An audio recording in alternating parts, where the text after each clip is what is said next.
Did you know that the shorter your sleep, the shorter your actual lifespan? It's a pretty startling thing to hear, isn't it? Yeah, it really is. And it just immediately drives home how, well, fundamentally important sleep is to everything, really. Hmm. So today we're taking a deep dive into Matthew Walker's book, Why We Sleep. It's been hugely influential. Absolutely. And our mission here is basically to pull out the most vital bits, the key knowledge from his work, give you a shortcut to understanding why sleep isn't just like optional. Right. Not a luxury. Exactly. It's a biological necessity. Yeah. And we want to help you figure out how to actually prioritize it for your own well-being. And, this conversation is so important because our modern world, well, it really undervalues sleep, doesn't it? Totally. It's seen as expendable. Yeah, something you sacrifice for work or, I don't know, scrolling on your phone. But the biology, as you'll see, is just profound. And hopefully this discussion will kind of challenge some of those common ideas. Let's hope so. So, okay, let's unpack one of Walker's most powerful statements right from the start. He puts it very bluntly. The shorter your sleep, the shorter your lifespan. Just Yeah. bam, like that. It's direct, yeah. And he makes this really powerful argument that getting enough quality sleep, it's maybe even more important for your physical and mental health than, say, diet and exercise. Wow. Okay, more important. We focus so much on food and workouts. Right. But his point is that sleep kind of underpins everything else. It makes the diet work better, makes the exercise more effective. It optimizes the whole system. Okay, that makes sense. And the benefits he lists. I mean, sleep can make us smarter, more attractive, slimmer, happier. It almost sounds a bit like a magic pill, doesn't it? Huh, yeah, it does sound a bit like that. But he backs it up. These are real, measurable outcomes he's talking about. Right, but there's a catch, isn't there? Something really important people get wrong. Ah, yes. This is critical and good to get out early. You absolutely cannot make up for lost sleep. That whole idea of, pulling all-nighters during the week and then sleeping in on Saturday. Yeah. It doesn't work. Nope. Doesn't undo the damage. Your brain, your body.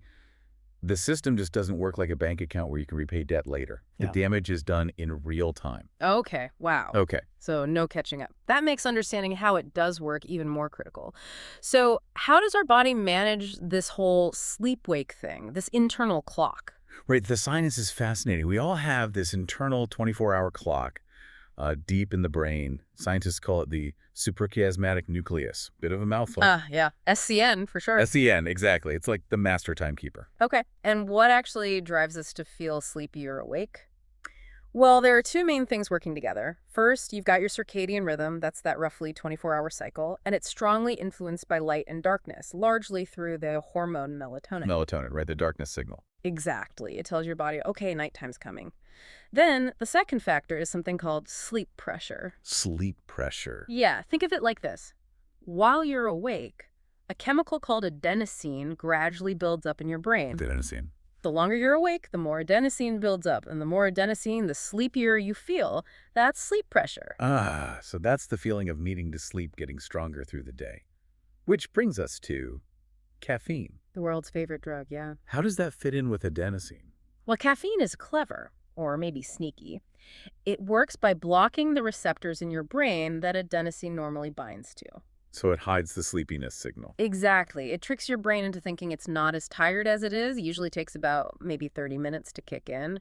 But how long it lasts and how well it works varies a lot from person to person, and it generally gets less effective as we get older. Right. And, Walker has these questions to help you figure out if you might be sleep deficient. Yeah. Good reality checks. Yeah, they're useful. Things like, if you didn't set an alarm, would you actually wake up on time? Or do you find yourself having to reread sentences? Mm-hmm. Or can you really function well before noon without caffeine? Ouch. Yeah, that one hits home for a lot of people. Okay, so that's the wake side. What about sleep itself? We hear about different types, like REM sleep. Right. Broadly, there are two main types of sleep. There's NREM, which stands for non-rapid eye movement sleep. Okay. And that NREM sleep has different stages, getting progressively deeper.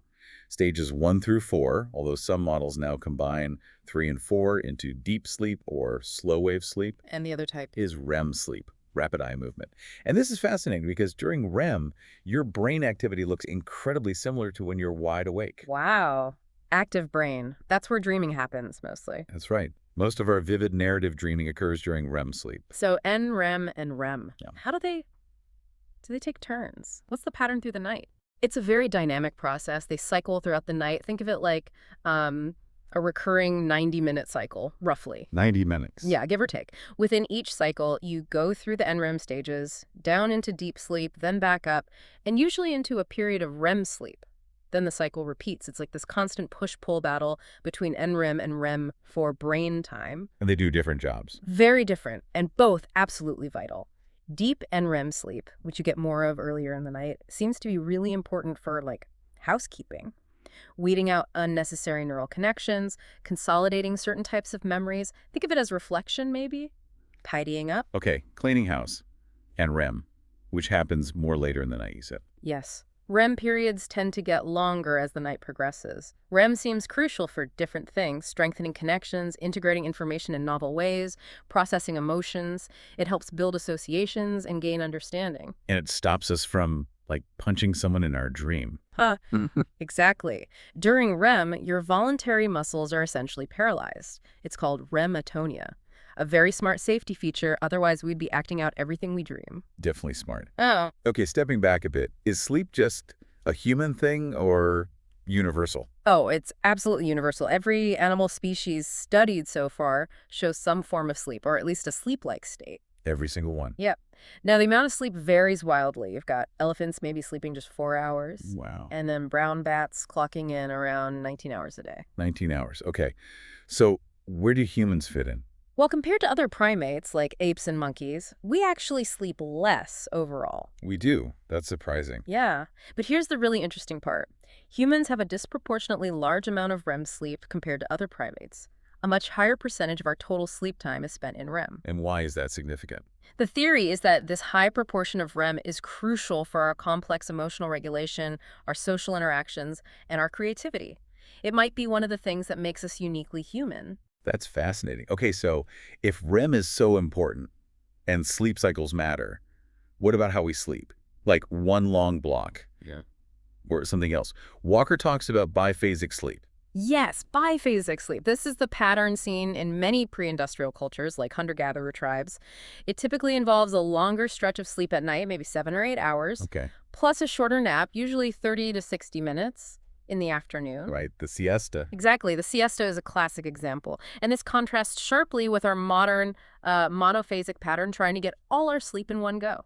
And Walker thinks this shift away from biphasic sleep might be bad for us. He suggests it might be. He even says being cleaved from the innate practice of biphasic sleep could be linked to shorter lives. He points to places like the Greek island of Ikaria. Ah, yes, one of the blue zones. Right, where afternoon naps are still common, and people, especially men, tend to live exceptionally long lives. It suggests there might be real benefits to that pattern we've lost. Food for thought. Okay, let's dive into the brain benefits. Learning and memory sleep's crucial here, right? Absolutely fundamental. Walker makes a key distinction.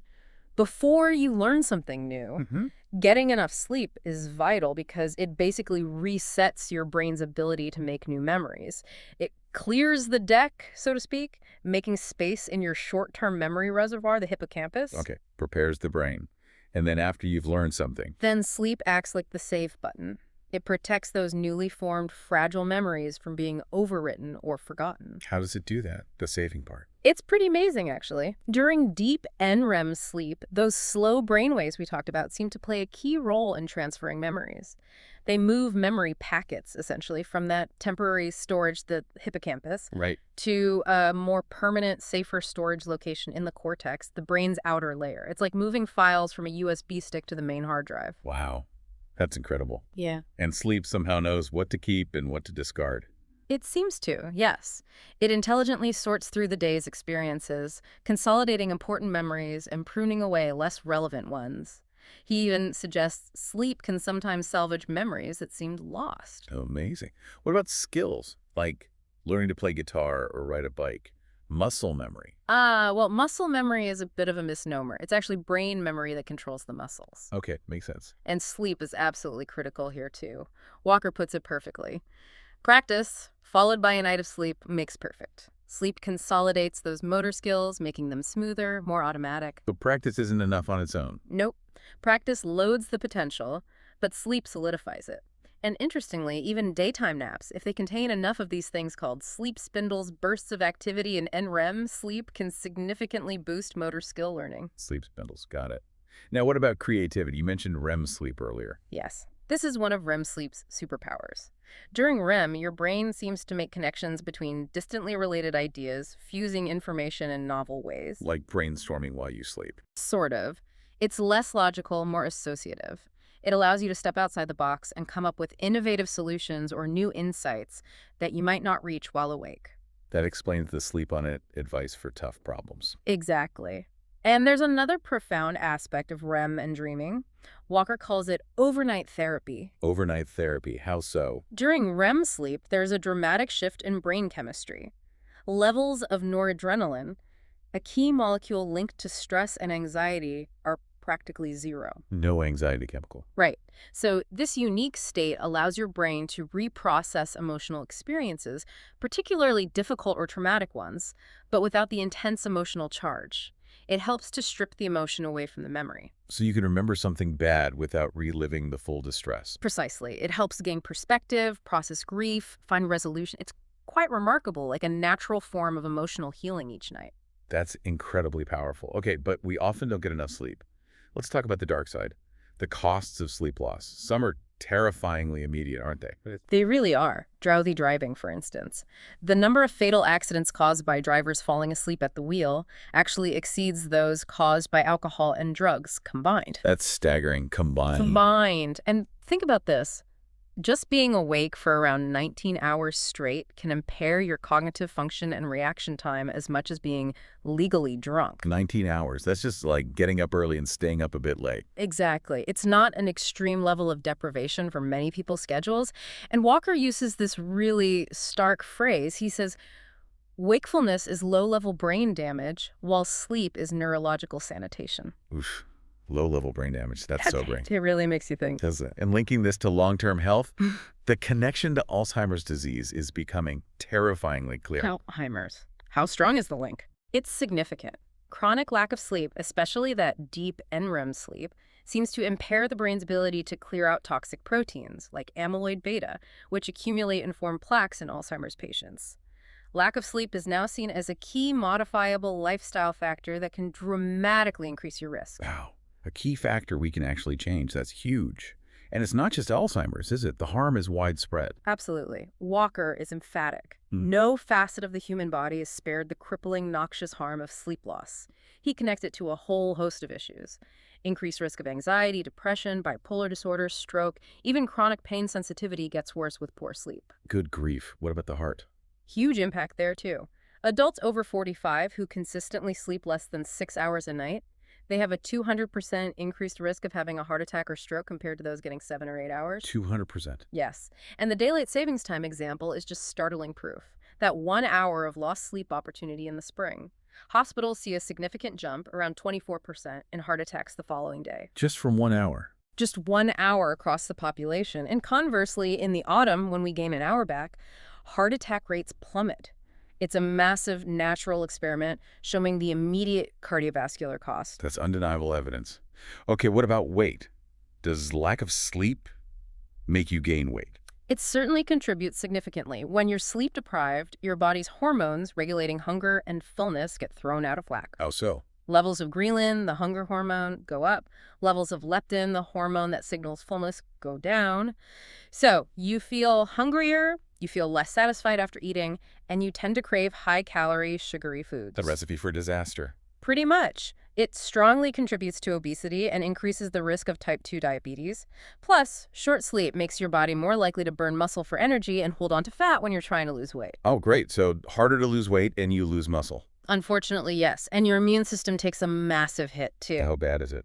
Even a single night of sleeping, just 4 or 5 hours, can drastically reduce the activity of your natural killer cells, key immune cells, that fight off infection and cancer by something like 70%. 70%. From one bad night. Yep. It also makes you much more susceptible to catching viruses, like the common cold, and significantly reduces the effectiveness of vaccines, like the flu shot. Your immune response is just crippled. Wow. Okay.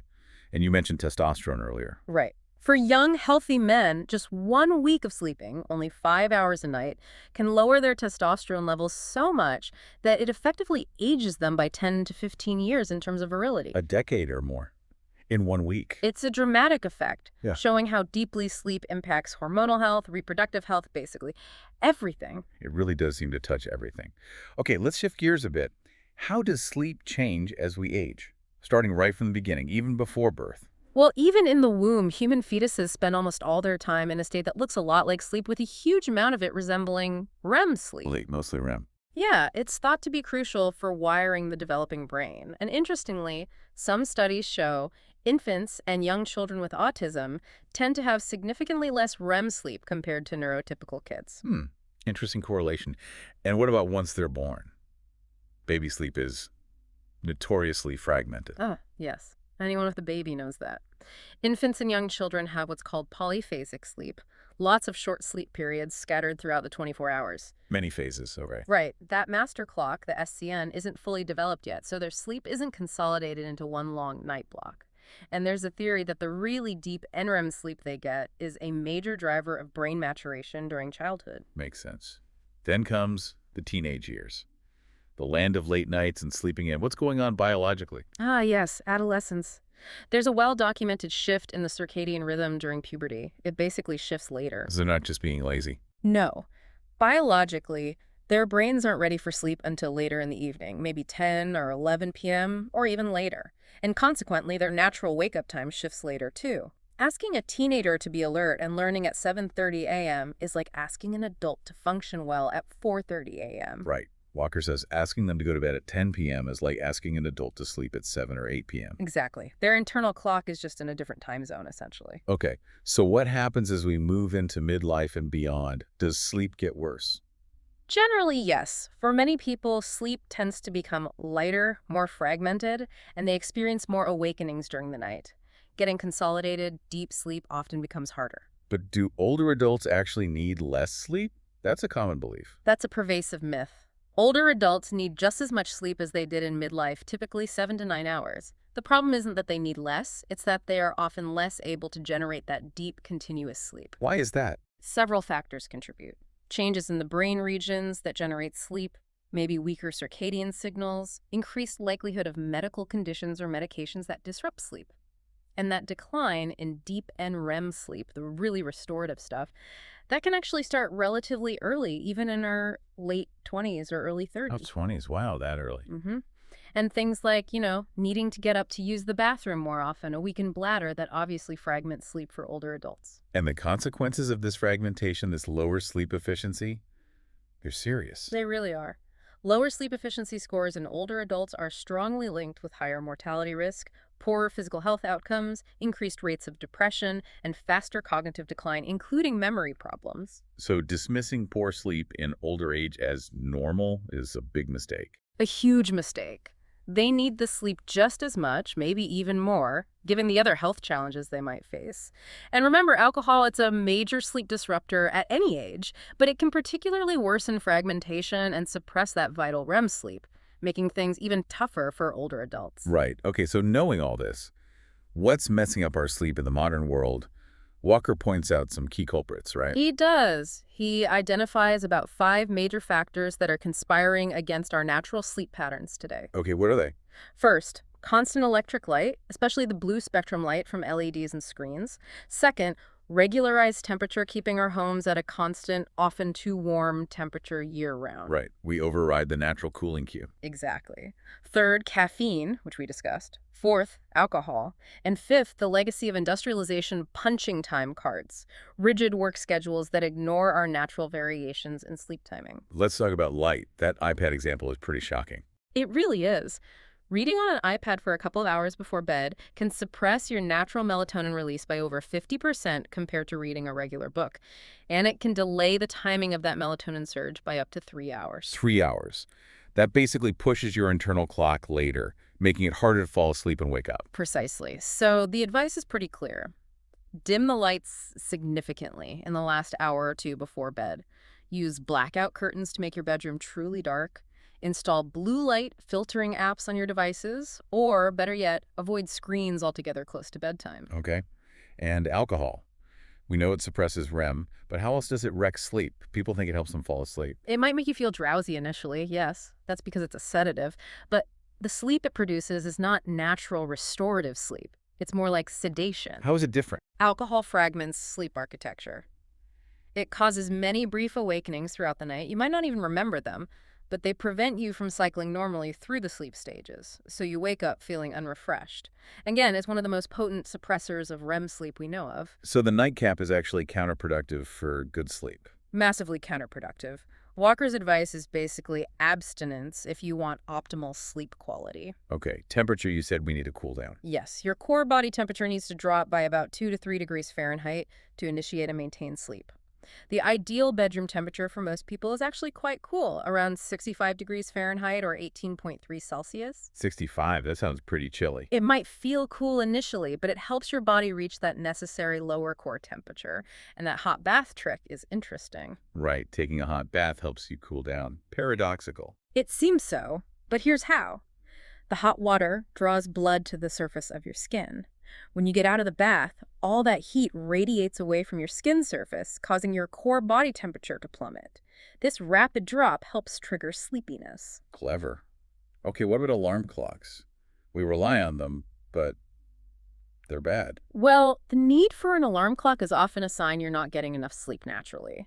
But the act of being jolted awake, especially by a loud alarm, is quite a shock to the system. How so? It triggers a burst of activity from your sympathetic nervous system, the fight-or-flight response. This causes a sharp spike in heart rate and blood pressure, which isn't ideal first thing in the morning, especially if repeated daily. And hitting snooze just makes it worse. Probably, yeah. It leads to fragmented, low-quality sleep and repeated stress responses.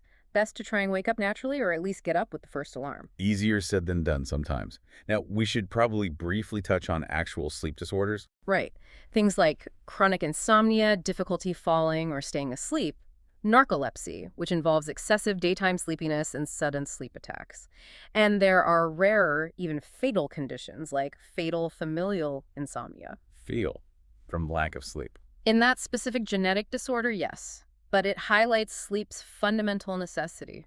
Even in lab studies, rats completely deprived of sleep die within about 15 days, not from starvation, but often from opportunistic infections because their immune systems totally collapse. Wow, that underscores the sanitation rule you mentioned.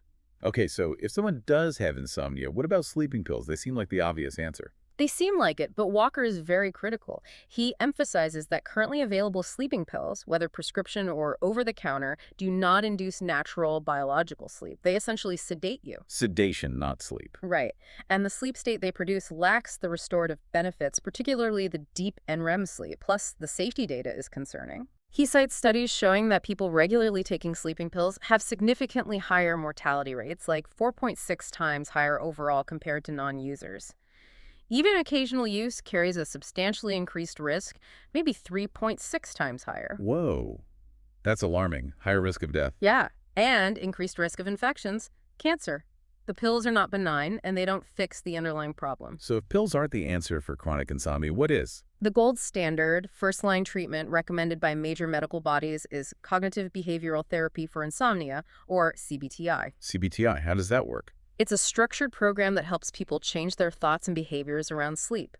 It tackles the bad habits, the anxieties about not sleeping, and retrains the brain and body for better sleep patterns. It's highly effective and has no side effects. Okay, CBTI. Good to know. Yeah. What about general tips for everyone to improve sleep? Good sleep hygiene. Yes, absolutely. And the single most effective piece of advice Walker gives is regularity. Go to bed and wake up at the same time every day as much as possible. Even on weekends. Even on weekends. Consistency anchors your circadian rhythm. That's number one. Okay. What else? Other key things include get regular exercise, but try not to do intense workouts too close to bedtime. Avoid caffeine in the afternoon and evening, and alcohol before bed. Make your bedroom a sleep sanctuary, dark, cool, and gadget-free. Gadget-free. Hard one. It is, but important. And try to get some natural sunlight exposure, especially in the morning, as that helps set your internal clock. Simple things, but powerful when done consistently. Definitely powerful. Okay, zooming out again, this isn't just an individual problem, is it? Walker frames it as a societal issue, even an epidemic. He absolutely does. The World Health Organization has recognized the scale of the sleep loss epidemic. It's a global public health crisis. And it hits the economy hard, too. Massively. Walker cites figures suggesting insufficient sleep caused major U.S. companies almost $2,000 per employee per year, just in lost productivity. For nations, it can shave off over 2% of their GDP. 2% of GDP, that's huge. It is. Because lack of sleep just dismantles everything needed for productivity, creativity, intelligence, focus, motivation, emotional stability, teamwork. It all suffers. And he even talks about sleep deprivation being used inhumanely. Yes, he points out its use as a form of interrogation or torture, and argues it's not only inhumane but also ineffective, as it severely impairs memory and cognitive function, making any information gathered unreliable while causing potentially lasting harm. Chilling. What about schools? We touch on teenagers. Yeah, the situation in education, particularly in the U.S., is dire. Teenagers routinely have to wake up incredibly early, sometimes 5:30 a.m. or earlier, completely out of sync with their biology. And this has consequences beyond just being tired. Huge consequences. Chronic sleep deprivation in adolescence is a major risk factor, a potential tipping point for developing mental illnesses like depression and anxiety. But the good news is, when schools implement later start times, the results are consistently positive. Attendance goes up, behavioral problems go down, substance use decreases, GPAs improve, even car crash rates among teen drivers drop significantly. Wow.